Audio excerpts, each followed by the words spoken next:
आज भारत देश में रहने पर इतना डर लग रहा है, ऐसा लग रहा है कि इससे पहले अंग्रेजों के गुलाम थे ना, वही सही थे। भारत भूषण तिवारी की जो मौत हुई है ना, वो किस कारण हुई है कि उसने सरकार और प्रशासन से अपने गांव के लिए लड़ाई लड़ी, सच की लड़ाई लड़ी, सच्चाई की लड़ाई लड़ी। इसलिए भारत भूषण को एक मोहरा बना के उसे पहले पागल घोषित करने की कोशिश की, और उसके बाद जब उसने अपने आप को सरेंडर कर दिया, और सरेंडर भी क्यों किया, क्या अपराध था उसका, सोचो जरा। अपने गांव के लिए लड़ाई लड़ रहा था कि बाढ़ के अंदर हमारे गांव डूब जाते हैं, और सरकार हमें वादा करती है, झूठे वादे करती है, झूठे वादे करने के बाद सत्ता में बैठी रहती है। उस सरकार का हम क्या कर सकते हैं? उस सरकार ऐसे झूठे नेताओं के, विधायकों के, मंत्रियों के खिलाफ उसने आवाज उठाने की कोशिश की।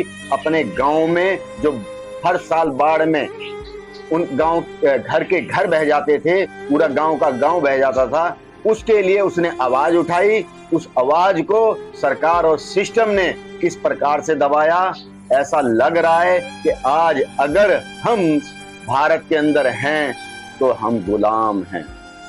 मेरा यही मांग है कि समाज में और ये पूरे देश में आज के बाद कोई भी नेता, मंत्री, विधायक, कोई भी अधिकारी समाज के साथ खिलवाड़ नहीं करेगा, झूठा वादा नहीं करेगा। अगर करेगा तो उसे किसी भी हाल में पूरा करना पड़ेगा, और नहीं करेगा तो मेरे जैसे लोगों को हथियार उठाना पड़ेगा।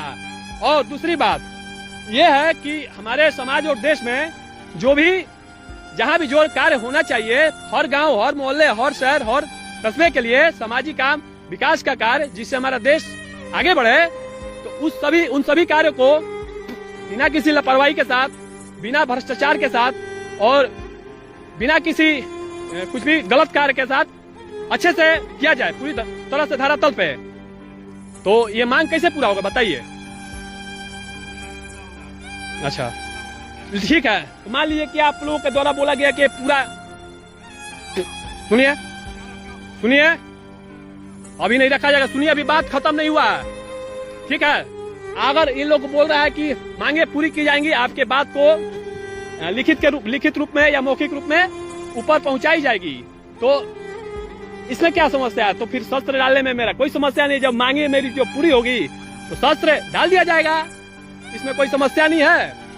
और अगर इसके बाद इन लोगों ने कुछ छल किया या झूठ मूठ का कुछ ऐसा भी कुछ भी किया, तो समाज और देश के लोग आप समझना इसके बाद कि ऐसे लोगों का क्या इलाज करना है। अगर मैं जिंदा रह गया और ये सब मेरे साथ कुछ ऐसा गलत नहीं किया तो आऊंगा, तो फिर उसके बाद